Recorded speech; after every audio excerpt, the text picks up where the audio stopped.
Hello, everyone. Welcome back to Caster Calls with ZombieGrub. I'm coming in here with, I guess, kind of an unofficial season 2, but episode 36. I don't think I want to restart the episode count, so kind of calling it season 2. And I have Neo here from the Back2Warcraft gang, one of the staple Warcraft commentators, not just of I guess this current decade, I guess it's 2021, isn't it? But of the last decade, I suppose. Just been a long time casting Warcraft, right? So this is where I let you talk about your journey and how you got to this point casting for, ESL, DreamHack, Warcraft, and everything leading up to it. So Oh, welcome, thanks again, and I'll let you talk.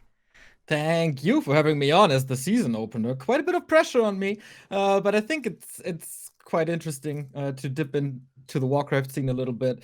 I started watching esports because Warcraft was on German television in like 2004, I think, which is not too common, I guess. And moved on to listen to radiocast because we had no Twitch back then in the early days. And at some point, the guys that I loved to listen to back in the day said, "Hey, we need more people. A lot of people are going to university or something. We're kind of short on staff. So if you want to try it, just send us an audio comment." And yeah, I kind of started there, became a caster in 2008, and never really left the Warcraft scene ever since. I was kind of forced to cast StarCraft for a while when it came out or when it was beta, but it was always Warcraft. It was always the heroes. It was always the fantasy setting for me. And then we moved on to Twitch and switched from German to English, and here we are, still covering every tournament from every region. 13 years later, I think. So you started off like very much in like the German scene, Mhm. doing German casting, and then moved to I guess the rest of the world, like the rest of the world did when Twitch came out. It gave us like a global platform and kind of connected the communities. Was Warcraft then particularly big in Germany? I don't really know the way you dice. I know that China obviously really liked it, but that's kind of like the extent of my knowledge here. Yeah, I think the guys who started ESL were always big fans of Warcraft, and so it was always there in the Pro Series. We always had a German championship for years, and we had pretty much weekly offline tournaments there as well. So Warcraft was one of the esports alongside Counter Strike and the people who tried to shoehorn FIFA into esports, which didn't really work, I think. So it was always there.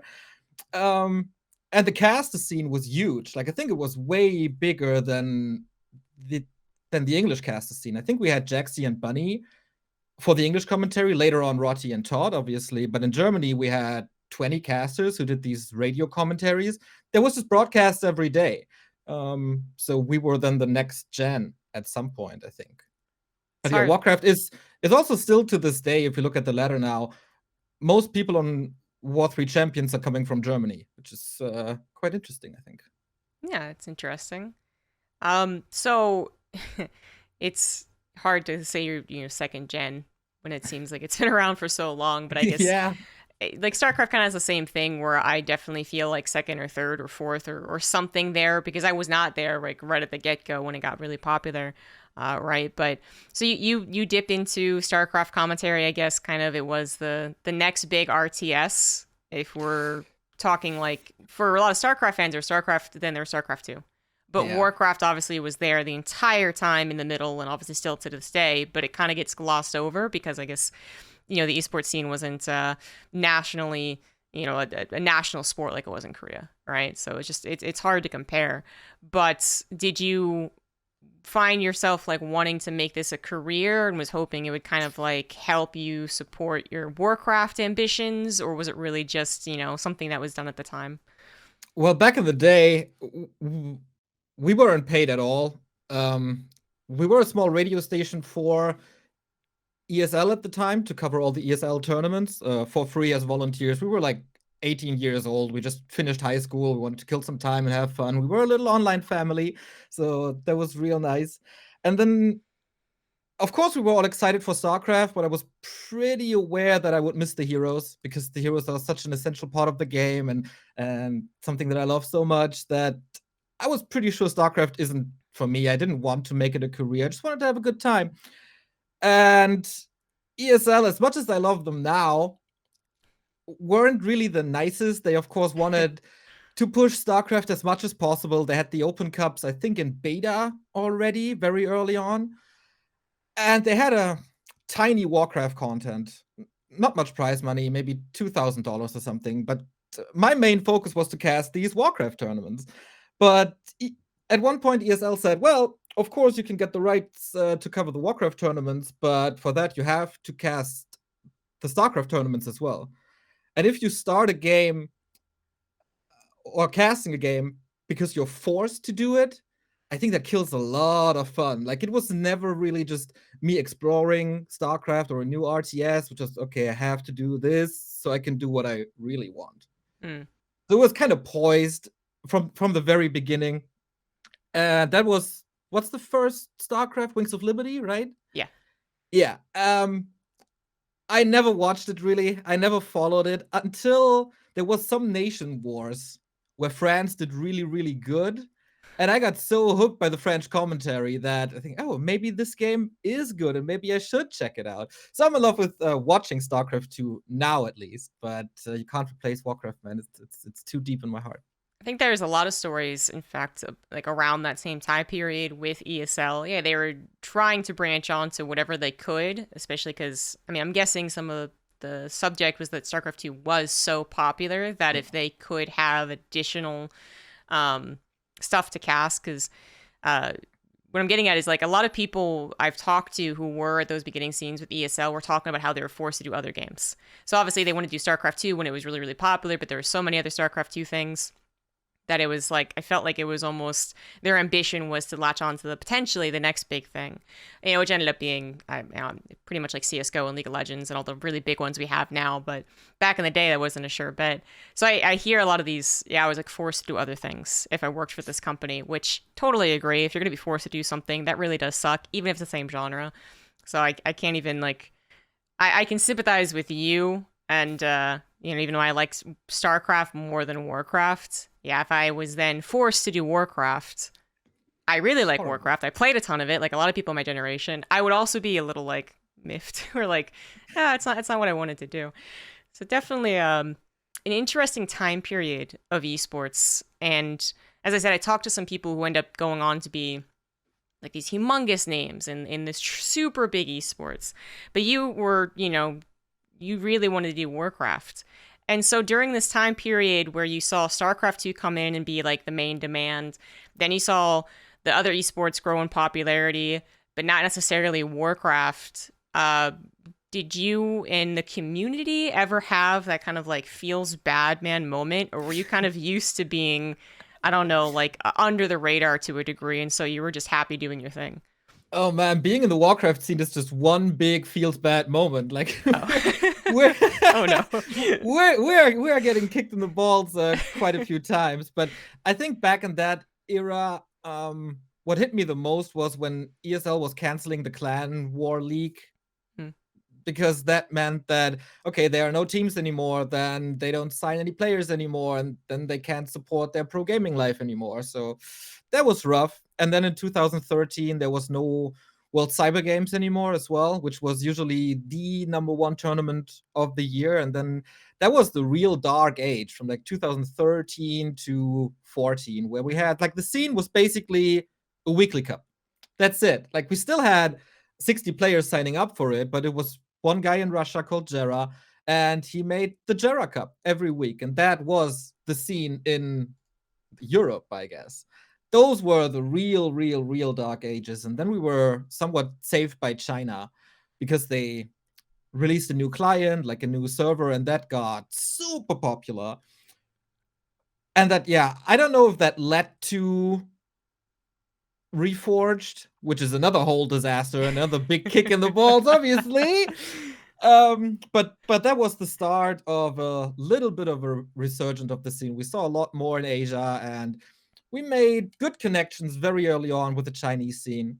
And to this day, some of the people are like family in the Chinese scene, and they helped us out. Like, whenever there was a tournament, we were able to join, which is not, I don't take it for granted, because why would a big Chinese tournament organizer care about a guy on Twitch with 800 viewers at the time, I think? I don't know, man. That always felt really special, and they always cared about the Western scene as well. So those were decent times, I guess. Hmm. But yeah, it's everything that happens in the Warcraft scene is always like it's just pain. We were hoping that Reforged, of course, would be the big savior, and then wow, what a disaster that Yeah. became. Mm-hmm. But yeah, that's it. Yeah, I don't mean to dredge up bad memories, but it is like, it's a question I definitely am genuinely interested in because, there's the StarCraft bad times, feels bad time was coincidentally, I think, around the same time, which was kind of like ends of Wings of Liberty because Brutal Infestor, and anyways, like, Yep. and then Blizzard slowly letting us go. I mean, I've compared Blizzard and its esports titles to a family before, where like, Overwatch is now like the golden youngest child, gets all the attention, but collectively we can all kind of complain about our parent Blizzard because, like a dysfunctional family would. And then Warcraft kind of gets lost in the conversation. I don't know where you guys are in this like family analogy that I have. Are you locked in the attic? You just like yeah, pretty much. We were invited to BlizzCon twice, I think, and they did a little invitational with us. But apart from that, there's nothing like especially going on. Like now, right now, there's nothing going on. There's no communication.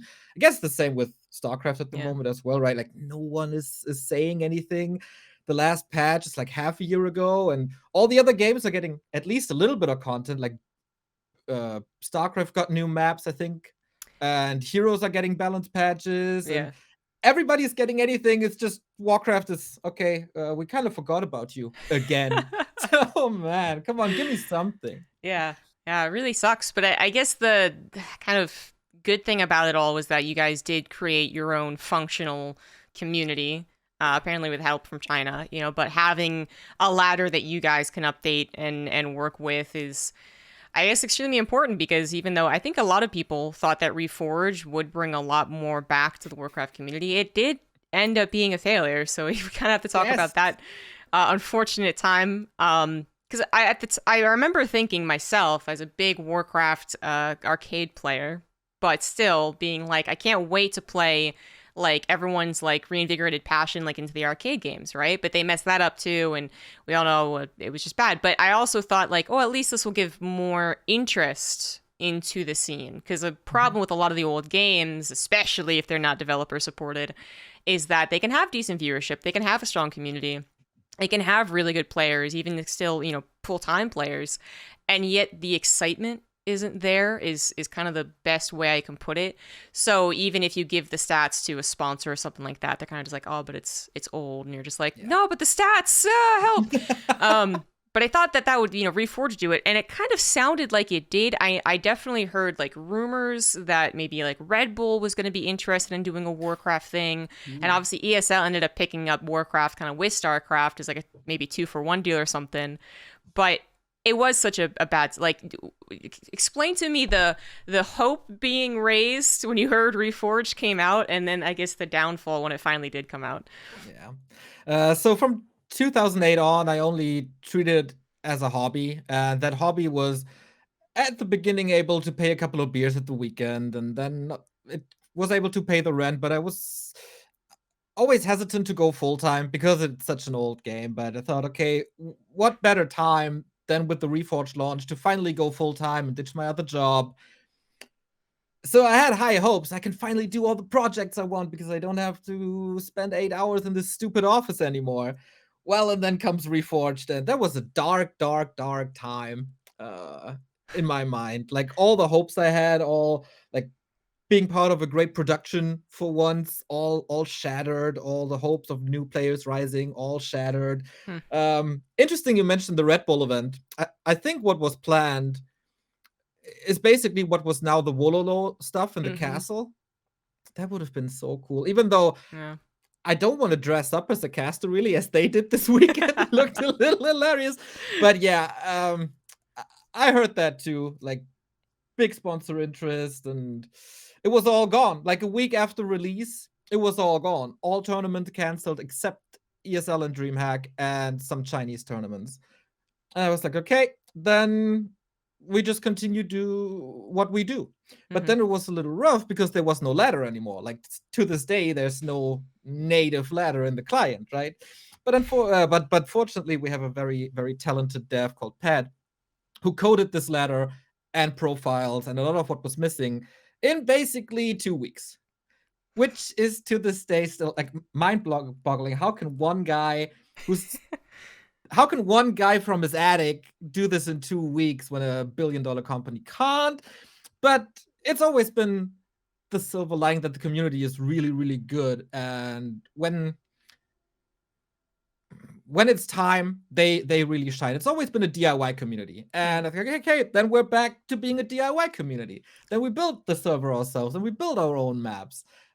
With balance, it's a little tricky. Mm-hmm. We can't do that yet, but maybe if we're still abandoned in a year, maybe we do our own balance as well. Who knows? But it's also so much more rewarding if you do things yourself. Mm-hmm. Like when DreamHack was announced for Warcraft Reforge, I thought, oh man, it's gonna be super cool. I'm gonna travel to the US. I'm gonna meet my friends in the Netherlands. I'm gonna go to Sweden. I'll be going to Australia for the first time. And then, of course, COVID hit, and we Mm-hmm. couldn't even travel. But the DreamHack people came around and said, hey, we're still doing these online circuits, but do you guys want to produce it? I'm like, what the hell? Okay, let's go. And then we tried to learn how to produce a big event as well, and we can do whatever we want with them. It's so cool. Like everything I kind of want in a tournament broadcast, I can do now myself. I'm my own boss with that. Of course, they have to give the green light for a couple of things, but I do have a budget to do this. I can go for some animations. I finally forced player cams. So a lot of stuff we come up with ourselves, and yeah, I love that part a lot. Hmm. That's really, I had no idea that you guys did all the producing. That's a really neat thing to talk about, actually, because I mean, it's amazing to have the support there and to have the actual manpower there. Like, there's no doubt about that. It's always nicer to have it. But there is a certain amount of, I wish if I was just, the person in charge and they were like, here's $10,000, do what you will. I feel like, yeah, I would be able to change things, faster, basically. Like, if Yeah. changes need to be made, unless they're big and then I have to, get greenlit. But in a way, it's almost something that I envy that you guys can do this. For the most part, it seems like you have kind of stayed in line with, I guess, the ESL vision because you guys Mhm. kind of replicate the StarCraft production as far as I've seen. Yeah. But do you, with all of this, like do it yourself, like we're all like a community thing, is this something that you ended up preferring, especially now, I guess, because your skills could be used if the ESL contract, dissipates after 3 years? I'm not sure I like both. Of course, from a caster perspective, it's a lot better when you don't have to do the observing and you don't have to worry about your streaming program and Mm-hmm. just look at your internet connection and please don't die on me. When you can just cast. That's cool once in a while, but I guess the StarCraft observers are really, really good. Try to find a Warcraft observer. It's damn hard to find a person that can spend his entire day, knows what's up, and knows how to control a camera. Like our scene is so small that you can't find good people Mm. too easy. So I prefer to do that myself. But it's the mix that does it, I guess. I would love to do more studio casting for sure. But I'm also very happy when DreamHack is done and I know, okay, we had pretty much no failures. Uh, We implemented one or two cool new features that people love. It's both very, very cool. Yeah. I kind of give you a difficult question because I think it Yeah. is, if you could do both, if you could have some creative input in these things, but then also leave some of the more technical, like mechanical aspects of it, like to other people, that would also be really nice. Oh yeah. I think as far as our observer, I think Neil was not like he was not a born and raised in StarCraft's observing situation. I think he was working for DreamHack in general, and then just kind of got pulled in, and he's like, "Can you observe?" And he's like, "I'll learn," and then he did. So, Okay. um, But I think that was our situation if I remember correctly. But we still have that, I guess, that maybe you guys don't, is that we still have, and this is, I'm not trying, it's interesting to me. I'm not trying to lord this over like, well, StarCraft has this thing. It's just that we constantly think of ourselves as the lowest, interest. We look at these other esports and we're like, oh my god, look at the support they have, like look at all the things they have, that's so cool.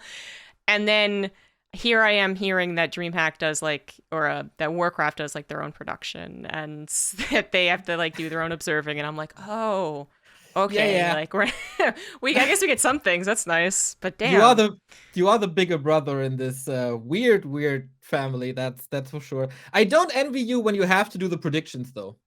you don't like that? Did you take that out of yours? Yeah. Okay. Instantly. Like, okay, you can talk about it on the desk, but really, every single series, like, what does it matter?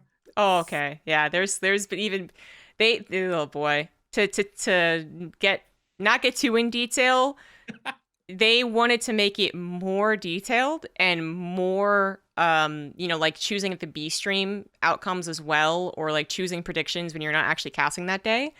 And I was like, no, I don't want to do that. Whoa. But other commentators were actually in favor, I guess. So that's what they did this season. And there's been a little drama, to be honest. Like, the more complicated you make this thing, the more it becomes a thing, when it was never really supposed to be that big of a thing. It was supposed to be something silly and throwaway, to be honest. Yeah. And in that fashion also wasn't a great segment either, though, right? Like, so we went from like, way too cavalier, no one cared, to like kind of an okay middle ground where like it was like a little friendly competition, to now just being like, whoa, what the heck are we doing here? I'm glad that you guys have the option though, just to like communicate internally and be like, yeah, we're not we're not gonna deal with this.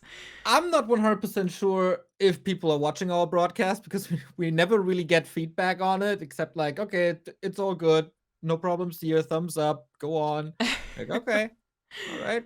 If you say so, we do whatever we want, and I guess that's what we're doing for over a year.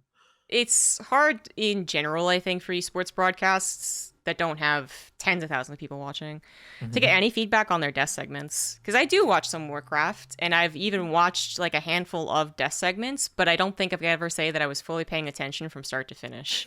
So I did not realize that you guys did not do predictions. Like, I just listened to one of you complain about, undead, I'm not saying who, and then I was just like, oh, who might that be? And then I was like, okay, well, when the game starts, I'll tune back in.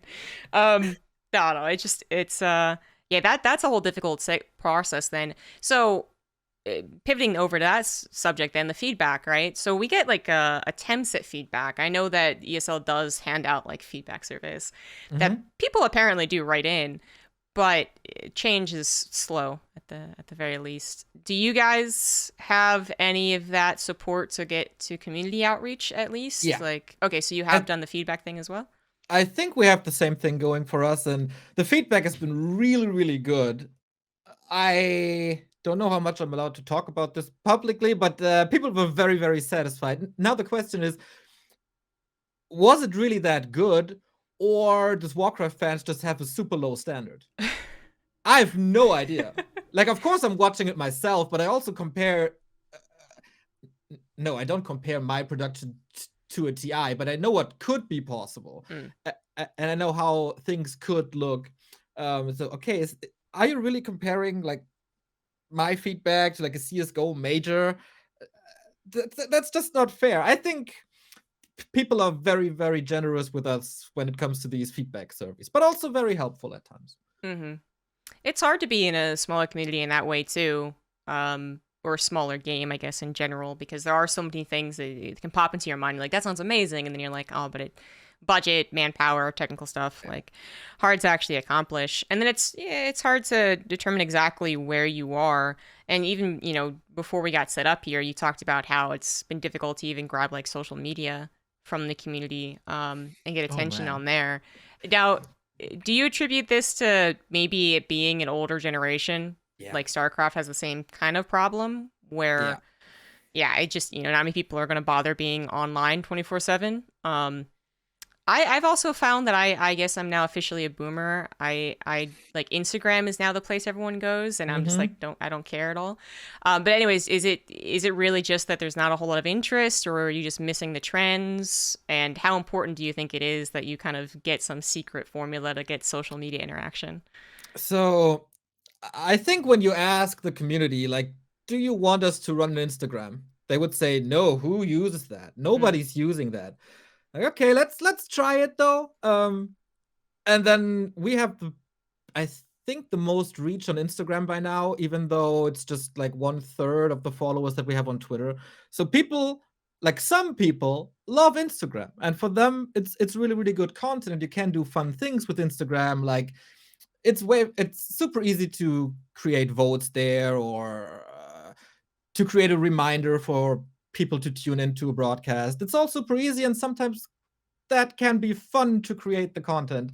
But first, people are super hesitant. Like we started a TikTok now because it's like the thing, and use mm-hmm. what's it called, YouTube Shorts as well, I guess. So we try to be on the pulse of time. In the beginning, it's always super rough for it to take off, but it feels like if there's an audience for it on TikTok, then why not? We have the content anyway. We use it for the highlight clips we have on YouTube. It's pretty much the same format. So why not play TikTok as well? Like it's just one more click, I think. Just try. People wanted to tell me in like 2010 that makes no sense to use a Twitter account. Mm. Like who's even on Twitter?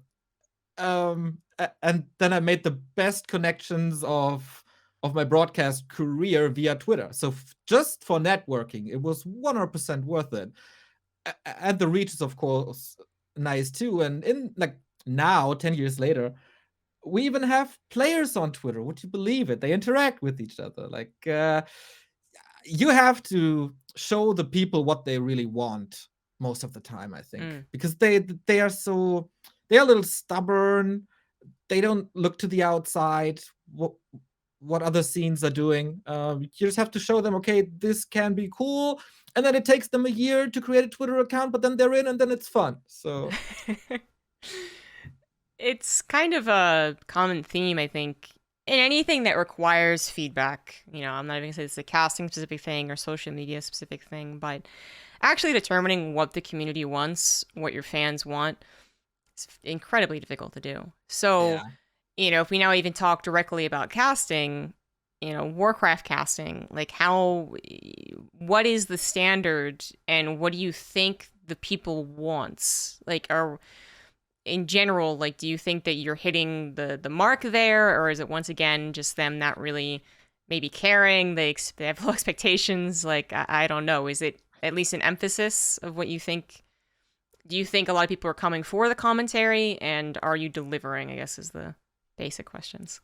yeah, I'm pretty sure that a lot of people are specifically coming for us at as casters, because when there's a tournament and we're not streaming it, numbers aren't as high as if we are doing it. Mm. Of course, our channel is a lot bigger than most of the others, but yeah, I feel like we have to cast a tournament for it to take off. It's just the way it is, and I think we found a good mix by now from making it easy to follow. But Warcraft is also a game that most of the people who are watching it, they watch it for 10 to 15 years. So I don't have to explain to them what this caster unit is doing. I don't have to explain the spells for them. Uh, they are looking for more diehard content and more analysis, I guess. Mm-hmm. But if you do too much analysis, it's so dry. So you have to spice it up with a couple of jokes. I think it's the same with most older games. I think that you have to find a balance between being welcoming to people who tune in, not super professionalize it or super overanalyze it, have some banter going on, and of course a little uh, hype as well, which I don't know. I always like the hype parts the most because it's so different to like traditional sports where I don't know if I watch football, it's like, oh, player A is passing the ball to player B. Like there's barely any excitement. at least in like German commentary. I don't know how it is in English, but this is what sets esports commentary apart from those traditional sports. There's so much energy. There's way more fun. Yeah, we have to bring that too, I guess. The pacing of esports has just always been very different from Yeah. broadcasting in traditional sports. Both, I think, because of the way the games play out, but then also because of the standard that has been set. So definitely agree there. But it's I'm trying to figure out how to bridge this question.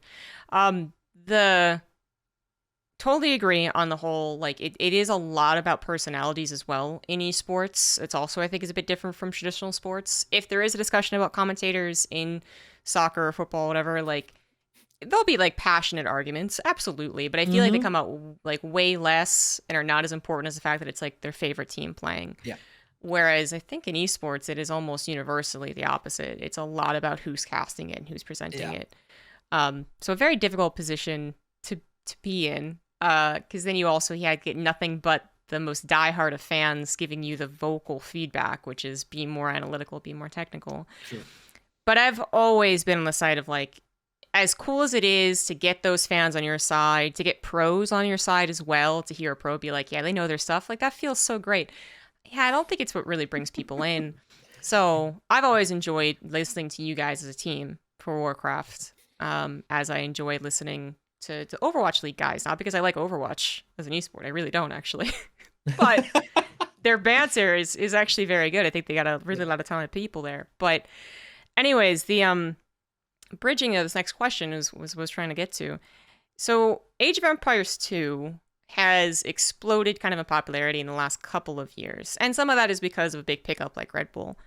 But it already kind of seemed to be on that growth, and people, I think, have been trying to dissect exactly why this has happened. It's my cat's moving my mic. But it seems like they had this amazing balance of super technical, very old school personalities who I've listened to them, and to me, it's very technical. They just get super passionate about like the smallest things, right? Yeah. They're not necessarily the best broadcasters, but they are very excited about their game, which that genuineness kind of just overcomes anything else. And I felt like Warcraft actually could have been in the same department, but I don't know. Do you have any opinions as to why Age of Empires 2 seemed to have struck that perfect balance of appealing to the people who played the game for 15 years and who are just now like, oh, it's an esport? Like, yeah, let's get into it. And, you know, being still like very technical and very analytical. Do you have any opinions as to why that happened there, but maybe not for Warcraft? I don't watch too much Age of Empires. Funny, I watched a highlight clip yesterday. It was like the 10 best Age of Empire moments or something. And it starts with like a tower kills a horse and the commentator like goes crazy. And I had no idea why, of course, but yeah, it kind of supports your statement there. Like I had no idea what's up. A unit died. Like, what's the big deal? Mm-hmm. I don't follow Age of Empires too much. I think they had very good people behind the scenes. There's the German commentator Neely, I think, who's now the tournament organizer for Age of Empires as well. And he did great stuff with the community. He had basically the equivalent of a home story cup. And that is where I think it really took off. But I'm really not too sure about the history of Age of Empires. I just know that there was definitely more potential for the Warcraft scene. It still is, I think. Mm-hmm. But it's also, I think we need more manpower for that. At the moment, we have a couple of guys who do the ladder, and we are very, very happy that we even have a ladder. And then we have a couple of guys who do a broadcast, and then it's the balance between, okay, we have to cover all the tournaments that are running, and that is most of the time.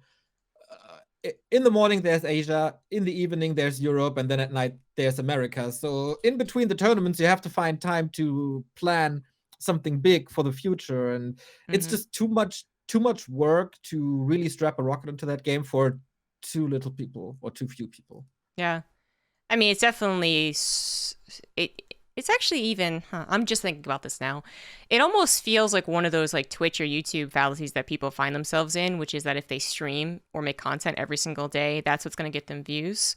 but usually what more often it is like creative processes, Yeah. networking, collaborations, doing something that is consistent, yes, but more about like experimenting and trying to figure out Yeah, what does for draw sure. viewers, right? So it kind of feels like, even StarCraft's a bit, locked in that same scenario where we are doing so much when we're on, but then that leaves very little room for flexibility Yeah. and experimentation. So yeah, I guess that is definitely one thing that Age of Empires 2 has had.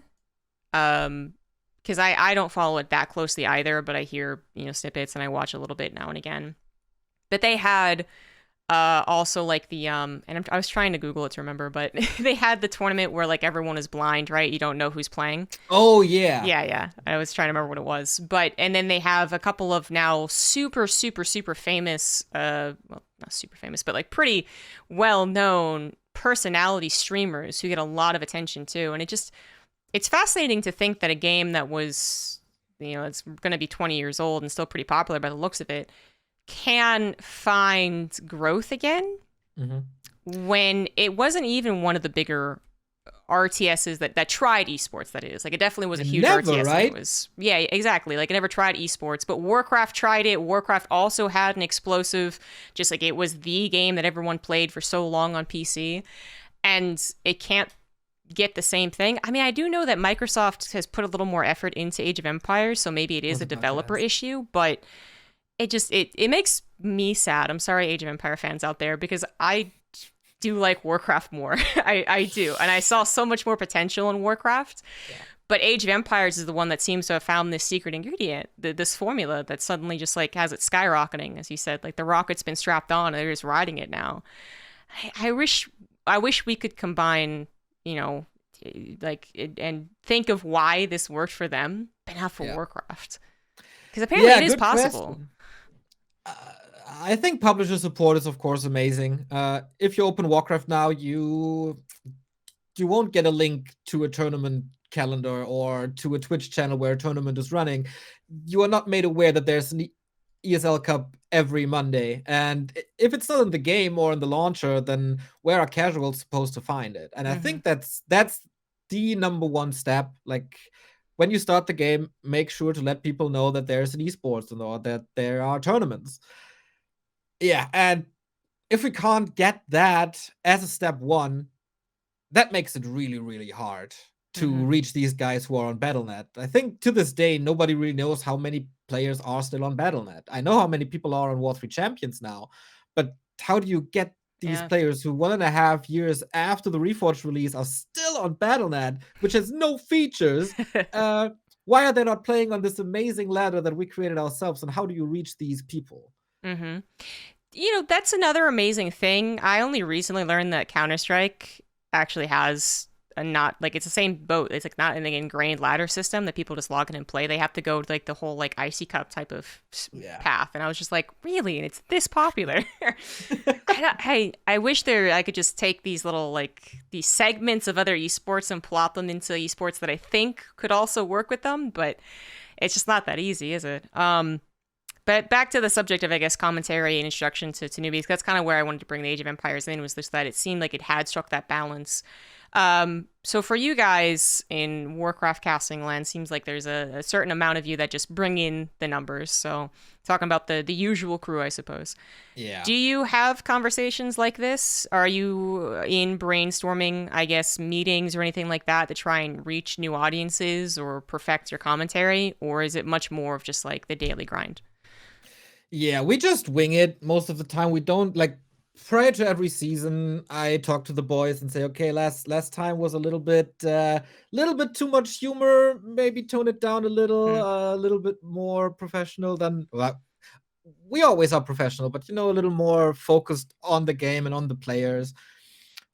That's what I do prior to the season, and the boys listen and they do exactly what I want them to do, and it's all good. Most of the time, it's all good. But that's about it. There's no input from ESL really. They're super hands off, and we don't talk to each other too much about it. Not even on offline events. We just okay, it's time to cast the game. Let's do what we always do and go for it. I think we as individuals try to do something new with our commentary. Mm-hmm. Like, I'm always the guy. I'm not playing too much. I don't know the game too well, so obviously the storyteller of this. This is my job. I know that. I try to find statistics. Everything that's outside the game is kind of my job. And then there's Remo, who's kind of a hybrid between storyteller and analyst, and then there's Todd. So we have our clearly defined roles, and everybody's just trying to improve, and that's what we do, I guess. Do you get the same criticism, I guess, of not bringing on new commentators, or is it kind of just recognized that there aren't a lot of people in the position to do so? Yeah, I don't think there's anyone really, except Grubby, of course, but Grubby doesn't really do tournament streams Right. or commentary at all. He's just very, very focused on his stream. So he's the only one that I can think of, really. Mm-hmm. But whenever there's new casters coming and we see that they are really good, I have a pretty good personality, we always try to bring them on. It's not like we have the monopoly, we want to sit on the throne, but we have to bring people up. It's such a small thing, we have to support each other. And if there's a big tournament and I can get this guy a gig for, even if it's just a day, I'll definitely do that. If they have talent and if they think about casting more than, hey, I'm watching a game and describe what's happening. Yeah. So yeah, I think the casting scene in Warcraft is very, very supportive. Mm-hmm. Well, that's good. I do think that having that new blood is actually vital to a scene, and I know it is a whole conversation, and it's maybe even a bit odd to hear from someone who is, I guess, currently I sit near the top, I suppose, in StarCraft. But I do think it's actually important. There's a couple of times where I really wish that there was a fire under my butt, basically, to make me or my coworkers go the extra mile, I suppose. But that's another conversation. I think just new blood in general always is invigorating for the community. So same thing with players, right? If there's a new player on the scene, people give a lot more credit to the esports time span. So I think it's important. But do you? So you said you're doing all these things. You're trying to work on your individual performance. How much would you say that you're really like, how do you view yourself as far as like percentages of commentator versus producer versus like idea man, all that good stuff? Yeah, I think especially during DreamHack times, I am mostly a producer. Yeah, that is what I spend most of my time with. When we include redesigning the broadcast and redesigning the UI, etc. So that goes into it as well. That's definitely because I know I'm not getting good at this game anymore. I'm not finding the timings and get the knowledge that a Todd has. It's just impossible. But I have other abilities and I have to work on that. So definitely producer because no one else wants to do it, and I think no one else could do it from home broadcast as much as I can do it now. And then of course I cast the game, but I don't prepare too much for cups, or if it's not a big tournament, I just wing it most of the time. Then I'm also like 15% social media guy, kind of have to do that as well, and 20% tournament organizer. So it's all in one bucket. I would not describe myself as a caster. I know I'm not the best.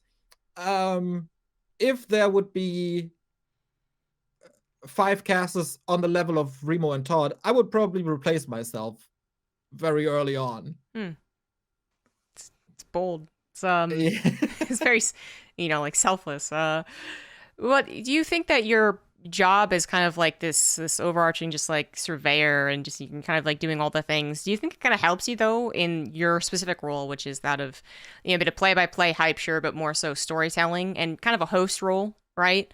Sounds like you're the one who is most well prepared to do that. And do you think all these other roles actually make you better at that job? Yeah, I think so. I'm always connected with pretty much everything that's going on. So I know the rivalries between players because I hear from them because there's drama. I know what's up next in the tournament scene because I'm organizing the tournaments myself.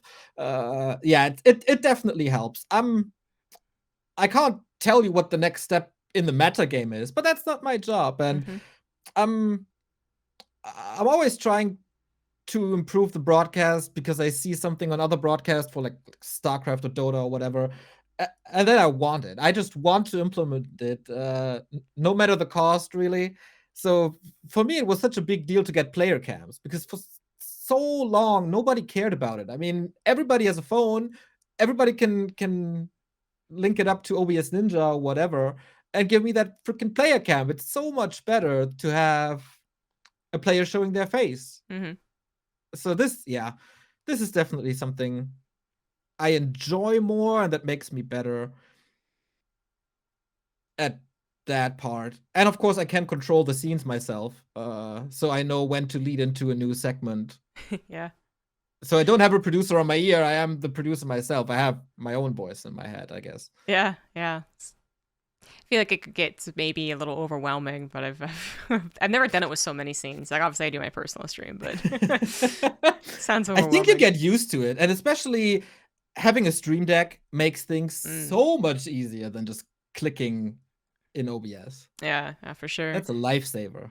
So you have all this experience, doing a lot of jobs, basically, a lot of things that there are like a person for each job, and you're doing like 5 people's jobs.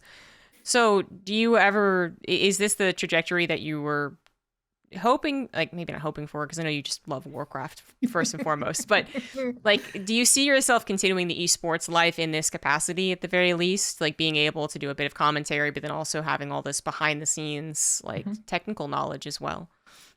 Yeah, there will be a time when Warcraft is pretty much completely dead. Maybe there are cups again, like in 2014, then I can still cast them. But I definitely see myself more behind the scenes, more in the producer role, for, I don't know, maybe smaller streamers, not for the big broadcasts, obviously, but I enjoy this too much to not continue doing it. And I think I'm pretty decent at what I do on this level. And for niche games, I think it's a good fit. So yeah, that's definitely the future.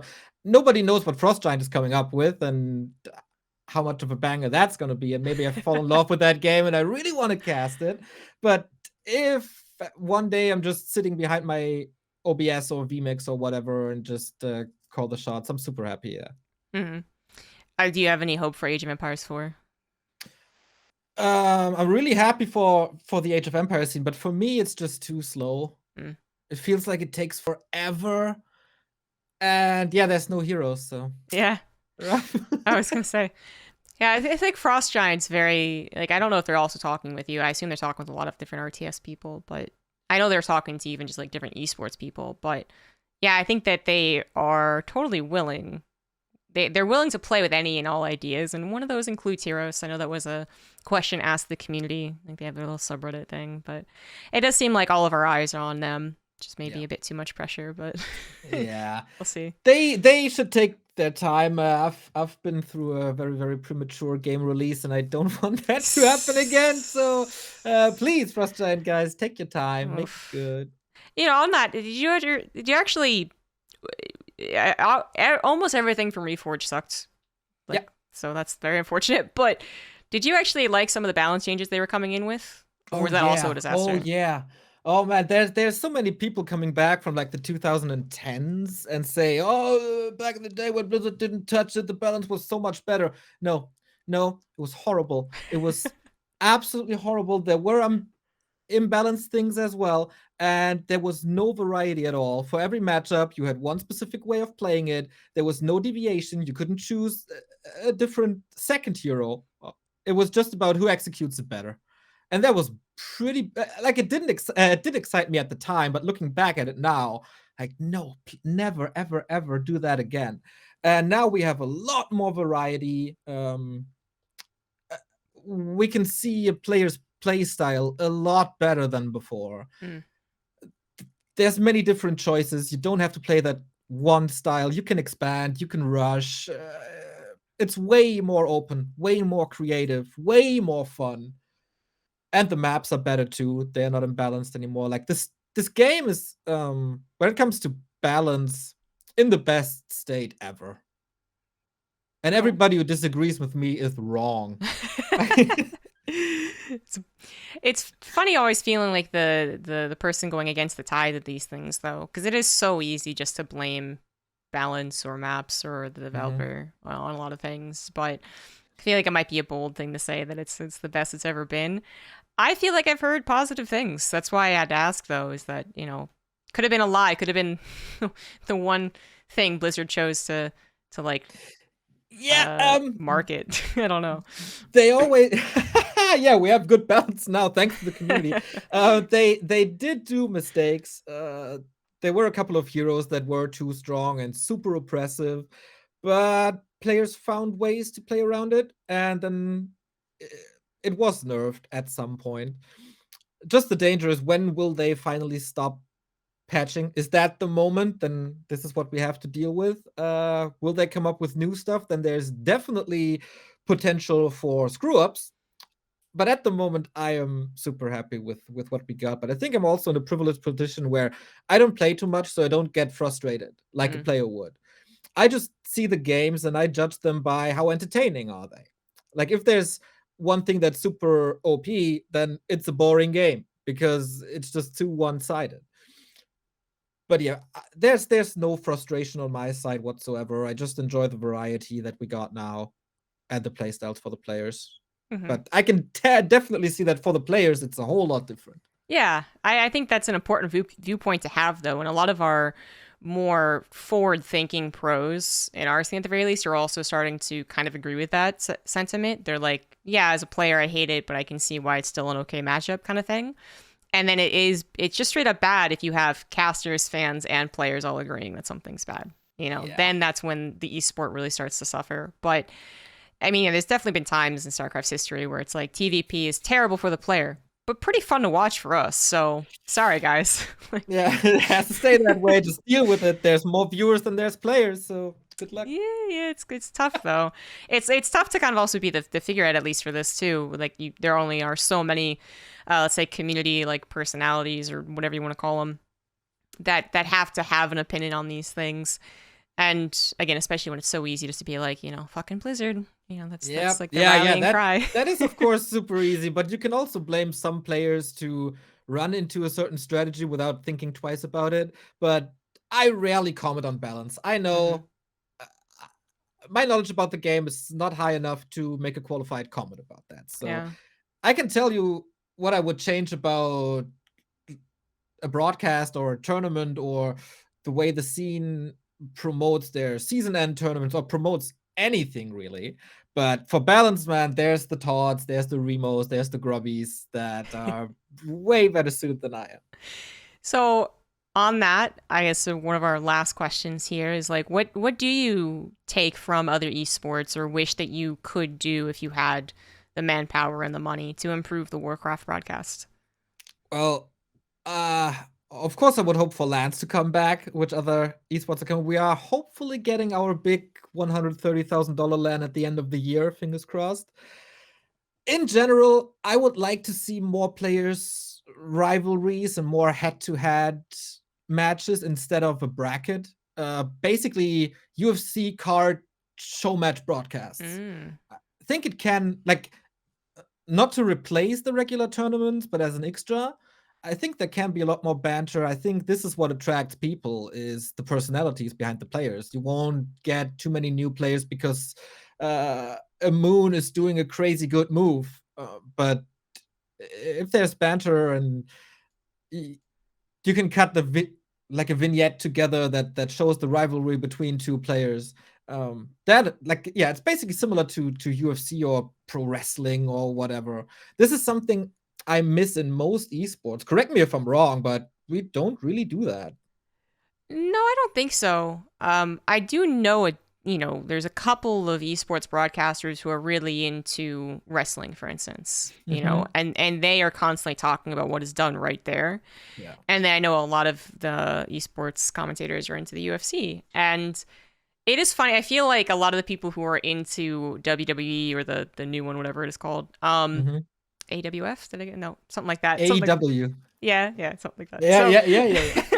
You heard that from Kalaris, right? Yeah, Kalaris is the one that definitely talks most about him, but I know like Golden Boy is really interested in it too, right?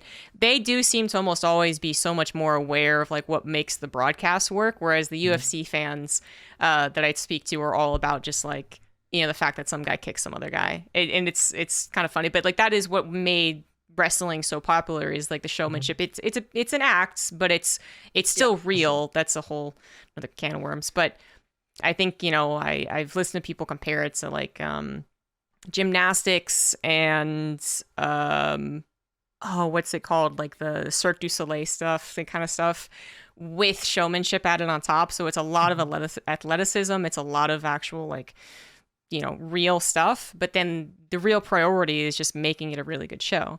So I think people who are drawn to that might be a little more aware of what makes it a good show. And UFC kind of gets away with being like, we're all about guys kicking each other, but also we do a really great job of like marketing and Yeah, presenting, and that's, but it feels like it's more behind the idea of just people messing each other up.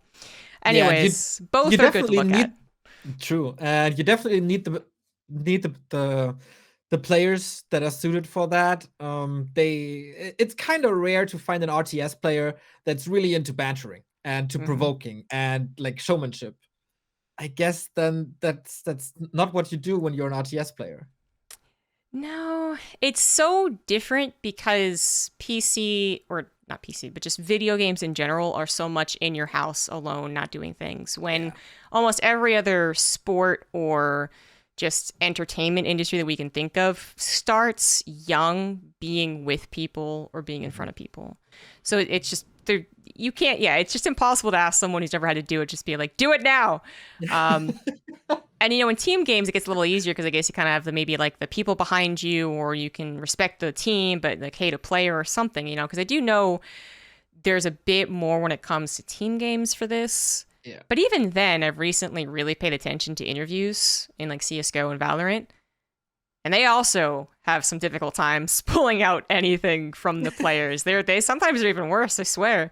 I'm like, I thought RTS interviews were not that great, but woof. Um, so it really is, again, additionally on us. But do you think that there's something that really helps to bring out that banter? Because I know, for instance, I've always wanted a more casual setting for StarCraft, a little more like Home Story Cup, but not quite that Yeah. casual. Because I think there's a certain point where a lot of us have become friends with the players, so they get more Mhm. comfortable talking to us. And if it's not this like 3 box interview superficial setup, they get really comfortable too. So, is that something you're trying to improve, or are you just kind of hoping that through natural competition and storyline building, you'll get some of these views? Well, I think prior to DreamHack, we or nobody really made player interviews or pre-match statements or anything. That was lacking for a long time. And in the first couple of DreamHack seasons in 2020, that was kind of rough to get good answers. But now, especially summer and fall season of this year, players are starting to realize how good that is and how much fun that can be. And we have some rivalries going on, so we don't have to force it on them really. If Mm. they are the kind of person who want to do it, they will do it eventually. And if not, then okay. You can always get them by asking about balance, though. That's when the real persona comes out, I feel. that is, that's also true, I think, across all esports. Yep. Can't get their attention until you ask them like, what's so overpowered by the undead, and they're just like, fucking undead. Um, yeah, that's always I guess tasty. But I do think there's other things we could be looking at from, I think specifically the UFC and WWE, whatever alternative there is now. Like, even though I've never really been personally interested myself, I can't help but respect that's happening there, right? Yeah. Because I do think that they are even proving amongst more traditional sports. Let's put that under the umbrella. I think they're also moving that in a more forward direction. I know they're messing up; it's not perfect, but then the traditional sports, which seems to be what a lot of people like in your position, for instance, who are also producing and deciding how the show looks, they kind of just default to traditional sports like soccer and hockey and baseball, or like, and I've always felt that was not good in the first place because our Yeah. commentary just can't match up with that. But I felt like it's also just kind of regressing as opposed to progressing, which I feel like Totally agree. the other things are doing a better job at. Most of the time, traditional sports just feel so boring and slow. I don't. It might be different in the US with like NFL using all sorts of statistics and whatever, and have augmented reality in their broadcast. But here in Germany, it's really bland. Like there's not too many statistics for a football game. There's a little box that shows the score. Like can't you show anything that makes it a little interesting? It's the same old desk segments with not even too many replays or in-depth analysis. It's just, okay, we did that 20 years ago and people are still watching it, then why should we change anything except maybe the design a little bit to make it look more modern? Mm-hmm. And I always thought esports was trying to make it better than traditional sports and a little more like loosening up a bit, not too strict.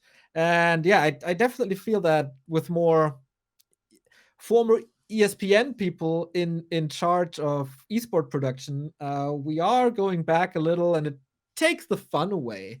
Mm-hmm. But maybe it's also because esports is becoming more professional all around, and sponsorships are getting bigger. You don't want to screw up. Back in the day, it didn't really matter. No, it didn't.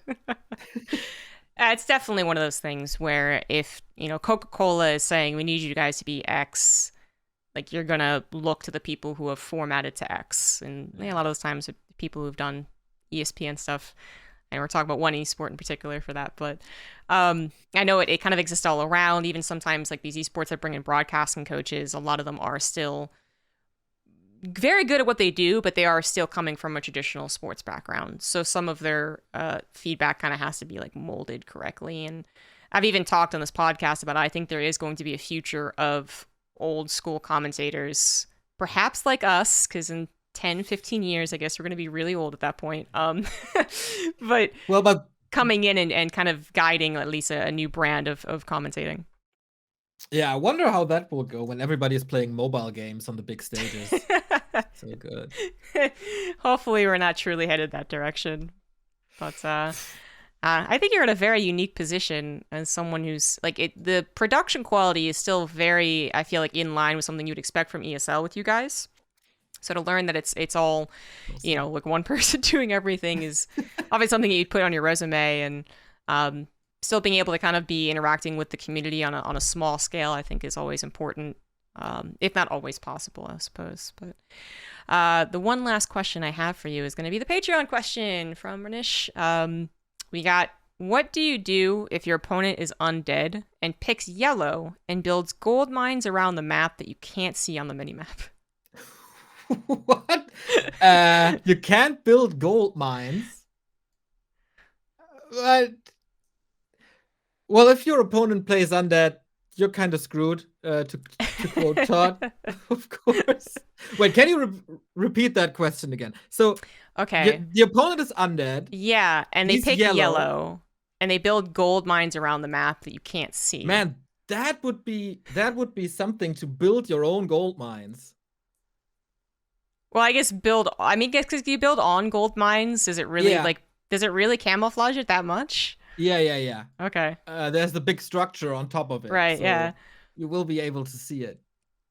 Oh, you'll see it when you scout it, but I guess if they're just like only paying attention to their mini-map, it's funny. But that is the question. If they're undead and pick yellow and builds gold mines on the map. Well, then he's definitely a hacker, and you should just leave. Okay, there's the answer. I was wondering if this was some like weird little hack here, but nope, just hopefully not. I haven't seen it yet. It shouldn't inspire people too much. It's a crazy question. All right, well, thank you very much for coming on. This is the first episode kind of coming back here, so it was great to have someone I felt really comfortable with that kind of came from a similar scene, and awesome like perspective coming from someone who has so many hats to wear for the production of what is still looking like ESL quality production, which you usually put in tier 1 production, right? Some people out there might disagree because they hate ESL for some reason, but yeah.